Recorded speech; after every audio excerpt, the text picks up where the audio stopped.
Anything else we need to take up at this point in time? Nothing from the station. Anything from the defendants? No, sir. Okay. Monday, the 1st of July. As I mentioned earlier, we'll bring your clients over. They'll be here. I'd ask counsel to meet 8F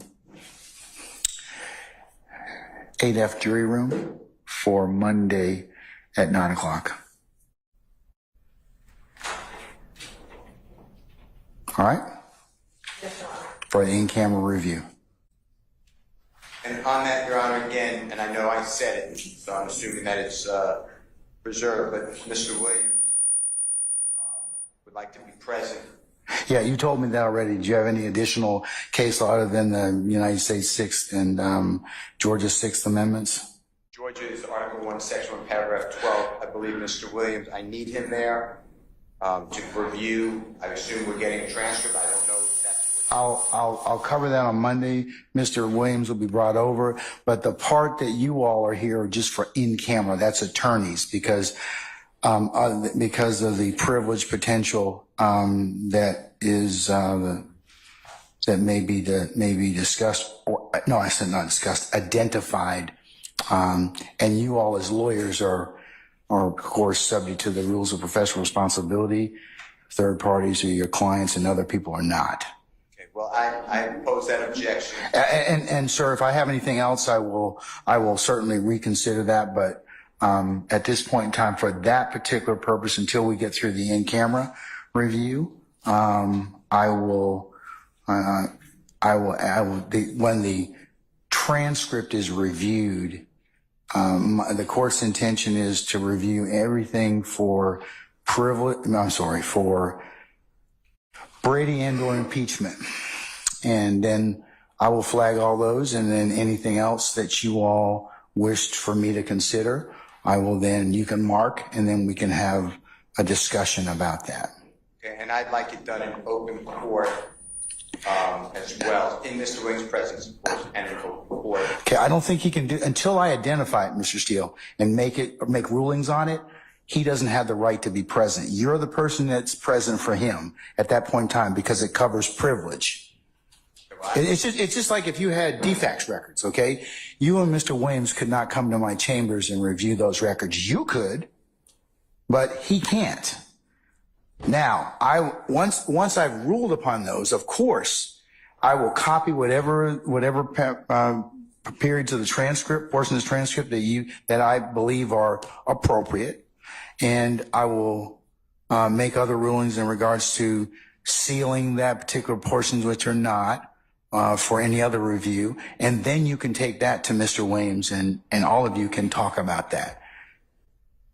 I understand. I just I know you've made an objection as to that, as to your client's presence, but for the privilege or for the in-camera review, he doesn't have the right to be there. I respectfully disagree, but I understand that we are in disagreement, but I'd also like to then waive what I said was an open courtroom. I believe that it should be done in open court as well, and that's under Article 1 and okay. the first in the.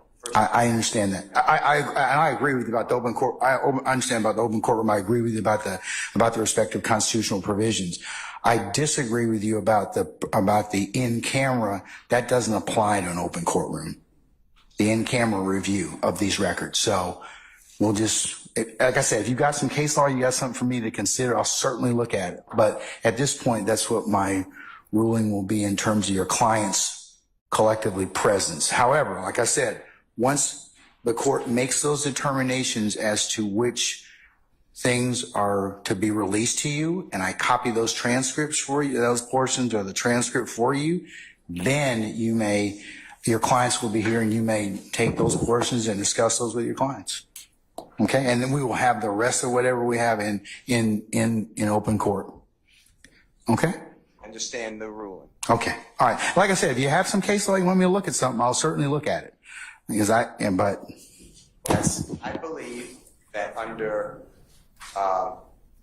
United States and Georgia Constitution and Presley, it's a voir dire issue, but I believe this should all be done in open court, not in a closed courtroom or closed chambers.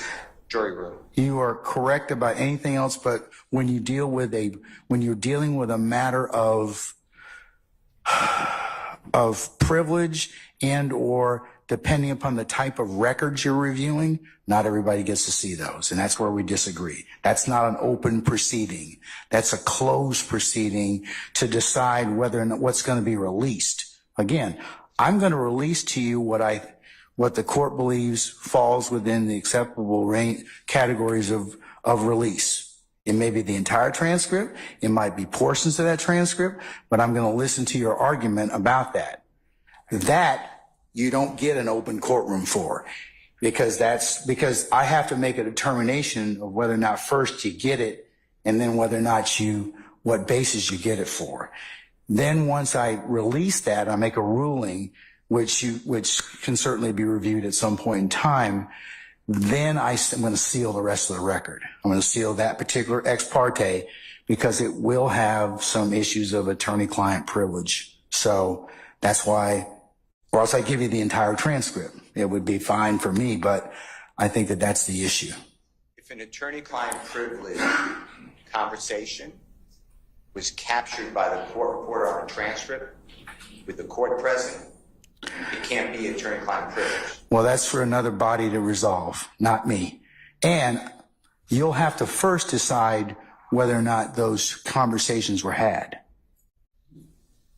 So once you take a look at the transcript, then we can have the conversation again, because that will affect whether I seal it or not.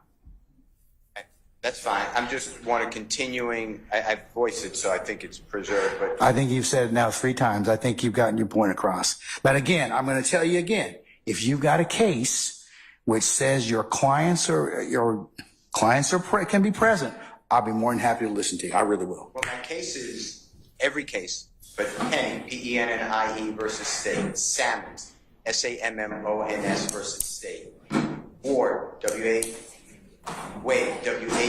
versus State, 1852. But the bottom line is, and they all say the same thing, at any critical stage of the proceedings, the criminally accused has a right to be present. I'm raising under federal as well as state constitution. I'm also raising an open courtroom, not a closed courtroom, under the right to public trial. I understand that, sir, and I'll take a look at the cases you've cited, and that is part of what the court has to rule upon, whether or not it was in fact, or whether or not somebody else will rule upon, not me, I should say, whether or not it's a critical stage. But let me get through the review of the in-camera review first, and then we can have some other conversations. Okay? No, I understand how it works. I just object. You're overruling it. I'm just okay. All right. Thank you. State, you'll be able to as well join for those of you that were in there as well. I believe Ms. Hilton and Ms. Love for that same review. Okay. All right. Okay. All right, folks. I'll see you on Monday. All right. Enjoy the rest of your time.